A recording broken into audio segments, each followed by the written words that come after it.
សម័យកាលឧដុង្គគឺជាសម័យកាលមួយដែលប្រទេសកម្ពុជាធ្លាក់ចុះខ្សោយកាន់តែខ្លាំងបណ្ដាលមកពីការចំនួនដណ្ដើមរាជសម្បត្តិគ្នា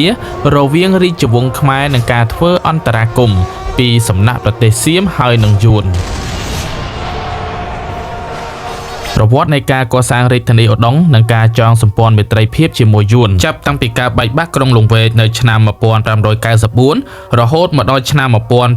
1620ដែលជាឆ្នាំដែលព្រះបាទជ័យជេដ្ឋាទី2យាងមកគង់នៅឧដុង្គមានក្សត្រ5អង្គបានឡើងគ្រប់គ្រងភារកិច្ចប្រទេសរួមមានទី1រាមាជើងព្រៃឆ្នាំ1594ដល់ឆ្នាំ1596ជាញាតិវង្សម្នាក់បានរំដោះក្រុងលង្វែកហើយក៏បានគង់នៅក្រុងស្រីសន្ធរខេត្តកំពង់ចាមទី2ពញាតនពីឆ្នាំ1596ដល់97ឡើងសោយរាជនៅរាជវាំងស្រីសន្ធរទី3ពញាអង្គពញាអននៅឆ្នាំ1597ដល់1598សោយរាជនៅរាជវាំងស្រីសន្ធរទី4ពញាញោមពីឆ្នាំ1594ដល់ឆ្នាំ1600ដែលជារាជានុសិទ្ធគង់នៅស្រីសន្ធរទី5ស្រីសូរិយាពណ៌ពីឆ្នាំ1600ដល់ឆ្នាំ1618មកពីសៀមហើយក៏បានគង់នៅរាជវាំងកោះស្លាកែតទល់មុខនឹងជ្រោយអំពើសពថ្ងៃយោងតាមការបកស្រាយរបស់លោក Adamel Leclerc នៅក្នុងសៀវភៅប្រវត្តិសាស្ត្រនៃប្រទេសកម្ពុជាតាំងពីសតវត្សទី1រហូតមកដោយបានឲ្យដឹងថាពញាញោមដែលកាន់តំណែងជារាជានុសិទ្ធនោះពុំមានអត្តចរិតល្អទើបសម្ដេចព្រះទេវក្សត្រីជាព្រះអាយកោរបស់ពញាញោមដែលគង់នៅចតុមុខនិងនាម៉ឺនសពមុខមន្ត្រីទាំងអស់បានចាត់គ្នាទៅគួរស្ដេចសៀមសូមឲ្យបញ្ជូនព្រះឧទ័យវរាជស្រីសូរិយាពណ៌និងរាជបុត្រទាំងអស់មកវិញស្ដេចសៀមនៅពេលនោះបានទទួលយកនៅសំណុំពរតែមួយចំណែកទេស្ដេចសៀមនៅពេលនោះបានទទួលយល់ព្រមសំណុំពរតែមួយចំណែកទេគឺអនុញ្ញាតឲ្យវិលត្រឡប់មកកម្ពុជាវិញតែព្រះបាទស្រីសូរិយាពណ៌និងរាជបុត្រាទី2របស់ទ្រង់នាមថាឧទ័យតែប៉ុណ្ណោះចំណែកព្រះរាជបុត្របងគឺព្រះបាទជ័យជេដ្ឋាទី2និងព្រះបាទជ័យជាស្ដាទុកឲ្យនៅក្រុងសៀមសិនព្រះរាជានុសិទ្ធពញាញោមនៅពេលដែលបានទទួលដំណឹងថាព្រះស្រីសូរិយាពណ៌យាងមកដល់កោះស្លាកែតហើយទ្រង់បានទប់ព្រះតីមិនឲ្យមានកំហឹងនឹងការបះបោរឡើយដែលបានធ្វើពិធីថ្វាយអំណាចជាផ្លូវការនៅឆ្នាំ1600ព្រះបាទស្រីសូរិយាពណ៌បានឡើងគង់រាជបល្ល័ង្កនៅឆ្នាំ1600ដោយមានព្រះនាមថាព្រះបាទសម្ដេចព្រះរាជអង្គការព្រះស្រីសូរិយាពណ៌ទេវតារាជាបរមរាជាធិរិរាមាកាលនោះទ្រង់បានមានបច្ចុប្បន្ន46ព្រះវស្សាព្រះមហេសីរបស់ព្រះអង្គក៏បានឡើងជាព្រះអគ្គមហេសីមានឋានៈជាសម្ដេចព្រះភគវតីស្រីសុជាតិឧទ័យដែលជាបុត្រាទី2កាលនោះមានបច្ចុប្បន្ន13ព្រះវស្សាបានឡើងឋានៈជាព្រះមហាឧបរាជរីឯព្រះរាជានុសិទ្ធពញាញោមនៅរក្សាព្រះឋានៈជាព្រះកែវហ្វាដដែលពញាញោមបានសម្ដែងឲ្យឃើញកាយវិការទន់ភ្លន់តាមរយៈការនាំនាម៉ឺនសពមុខមន្ត្រីទៅចូលគរសម្ដេចព្រះស្រីសូរិយាពណ៌នៅវាំងកោះស្លាកែតរាជានុសិទ្ធពញាញោមព្រះអង្គក៏បានអបអរសាទរស្វាគមន៍ការយាងមកដល់របស់ព្រះបាទស្រីសូរិយាពណ៌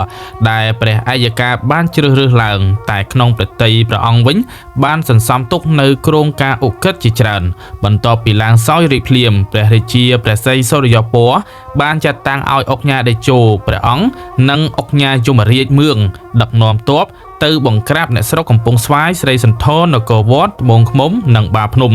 ដែលកន្លងមកបះបោរមិនទទួលស្គាល់អំណាចរបស់ព្រះកែវហ្វា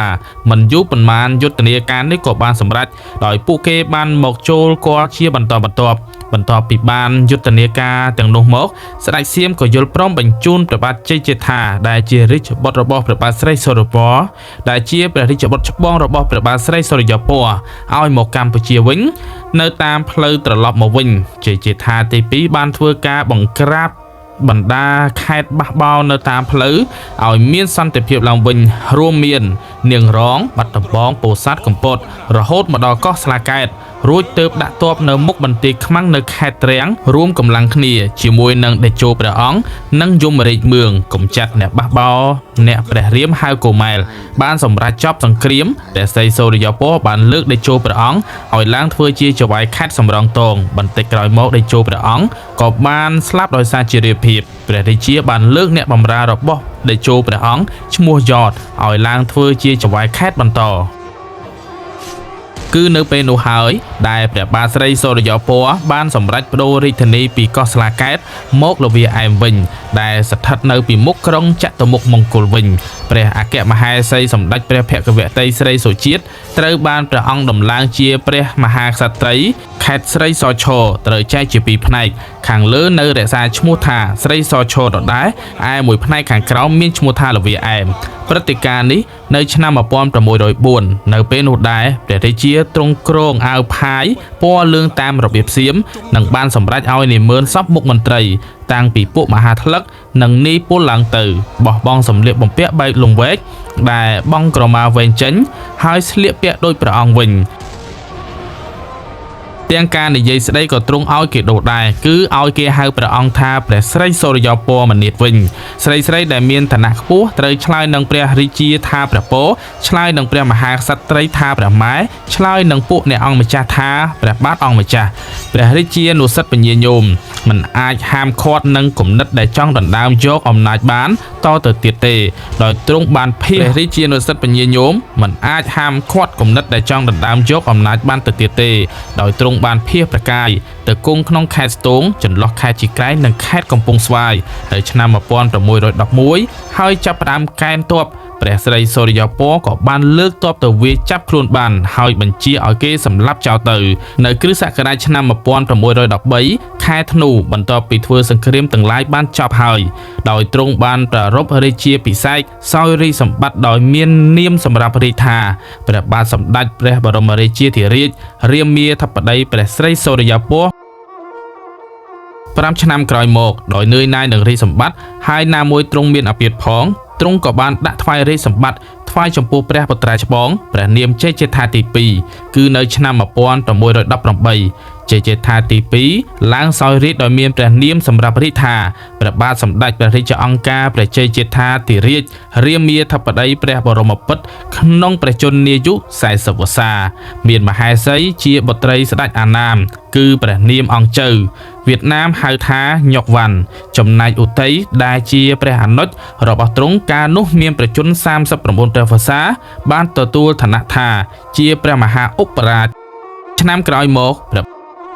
បានចូលទីវង្គតហើយព្រះអធិធិធរបស់ព្រះអង្គត្រូវបានគេយកមកបញ្ចុះនៅក្នុងចេតិយមួយនៅលើកំពូលភ្នំព្រះរាជទ្រព្យក្បែរក្រុងឧដុង្គហើយនៅភ្នំនោះគេហៅថាភ្នំត្រៃត្រឹងចាត់តាំងពីពេលនោះមកដល់ឆ្នាំ1620ព្រះរាជាជ័យជេដ្ឋាបានធ្វើដំណើរពូជនីយកិច្ចមកកាន់ភ្នំត្រៃត្រឹងទ្រង់បានចាប់ប្រទេសយ៉ាងខ្លាំងនៅក្នុងស្រុកឧដុង្គក៏បានបញ្ជាឲ្យគេសាងសង់រាជវាំងមួយ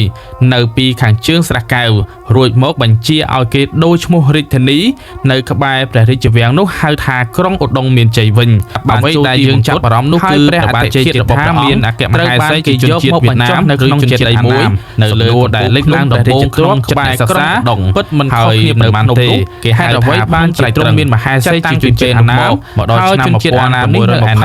តម្រេះរាជាជ័យខ្មែរនិងពួកនេះធ្វើដំណើរពូជនីយកិច្ចមកកាន់បានត្រៃត្រឹងជាខ្មែរមានសម្ព័ន្ធភាពយ៉ាងខ្លាំងនឹងពួកនេះអ្នកប្រវត្តិសាស្ត្រក៏បានថានៅឆ្នាំ1621ជាឆ្នាំចាប់ដើមនៃសម័យឧដុង្គរួចមកក្នុងរជ្ជកាលគេត្រួតឈ្មោះរាជធានីបោះបង់ចោលនៅទម្លាប់បែបវាំងនោះហៅថាក្រុងទម្លាប់មានជ័យវិញបំប្រើជំនួសវិញ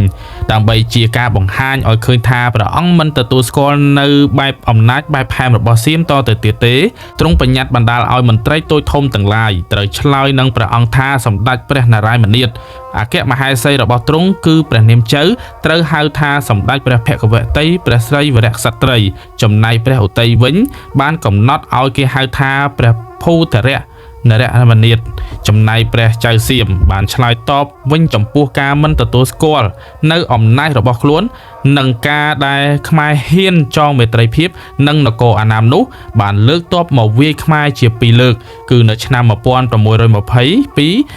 នៅខេត្តបរិបូរប៉ុន្តែទៅបានព្រះបាទជ័យជេដ្ឋាទី2នាំទ័ពទៅកម្ចាត់បានពួកសៀមបានលើកទ័ពលើកទី2នៅឆ្នាំ1623តាមជើងទឹកដឹកនាំដោយស្រីធម្មរាជាមកដល់ខេត្តពីមកំពតដែលត្រូវបានព្រះមហាឧបរាជឧត្ត័យនាំទ័ពទៅកម្ចាត់បានទៀតចាត់តាំងពីពេលនោះមកសៀមហាក់ដូចជាស្ងាត់ពុំឃើញនឹងធ្វើសកម្មភាពអ្វីទៀតទេ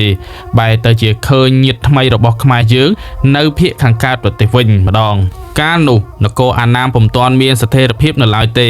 ណាដោយសារមានចម្បាំងជាមួយរាជវង្សលេដោយមានការគាំទ្រពីពួកស្ដេចត្រកូលទ្រិញណាមួយត្រូវពើប្រទះនឹងគ្រោះទុរភិក្សជារឿយៗបានធ្វើឲ្យពួកអាណាមមួយចំនួនបានលបចូលទឹកដីខ្មែរនៅខេត្តបារានិងដូនណៃដើម្បីកាប់ឆ្ការព្រៃធ្វើស្រែហើយមួយចំនួនបានលបចូលមកកាន់តែច្រើនឡើងព្រោះដីនៅទំនេរពុំសូវមានចំនួនប្រជាជននៅរស់នៅច្រើននៅឡើយទេម្យ៉ាងតំបន់នោះពុំសូវមានប្រជាជនខ្មែររស់នៅផងបន្ថែមដោយសារភាពធូររលុងរបស់អាជ្ញាធរប្រចាំខេត្តផងនៅគ្រិស្តសករាជ1623គណៈបេសកកម្មការទូតអាណាមមួយក្រុមត្រូវបានបញ្ជូនមកកាន់ក្រុងឧដុង្គដោយនាំមកនៅបណ្ណាការល្អវត្ថុមានតម្លៃដែលជាដង្វាយចំពោះព្រះបាទជ័យជេដ្ឋាដែលជាបុត្រសន្និសារបស់នគរអាណាមបេសកកម្មការទូតនេះបាននាំមកនៅសេចក្តីស្នើសុំរបស់ព្រះចៅក្រុងវេដើម្បីឲ្យព្រះបាទជ័យជេដ្ឋាធ្វើនៅសេចក្តីអនុគ្រោះនិងអនុញ្ញាតឲ្យជនជាតិអាណាមបង្កើតគ្រឹះស្ថានជំនួញនៅតំបន់ព្រៃនគរនិងកំពង់ក្របីសម្រាប់ហាត់ទ័ពយកទៅទប់ទល់នឹងពួកស្ដេចត្រកូលទ្រិញដោយសន្យាសងវិញនៅ5ឆ្នាំក្រោយព្រះបាទជ័យជេដ្ឋាទី2ទ្រង់ព្រះរាជានុញ្ញាតដោយសំអាងលើសម្ព័ន្ធភាពមេត្រីភាពនិងយល់ដល់ព្រះភ័ក្ត្រព្រះអគ្គមហេសីរបស់ខ្លួនចាត់តាំងពីពេលនោះមកដោយមានការលើកទឹកចិត្តពីព្រះចៅក្រុងវេផងពួកអាណាមបានជញ្ជូនកូនចៅចូលមករស់នៅលើទឹកដីនេះកាន់តែច្រើនឡើងថែមទៀតដោយគ្មានប្រតិកម្មពីមន្ត្រីឬព្រះរាជាខ្មែរទេបន្ទាប់មកដោយមានលេសសុខសន្តិភាព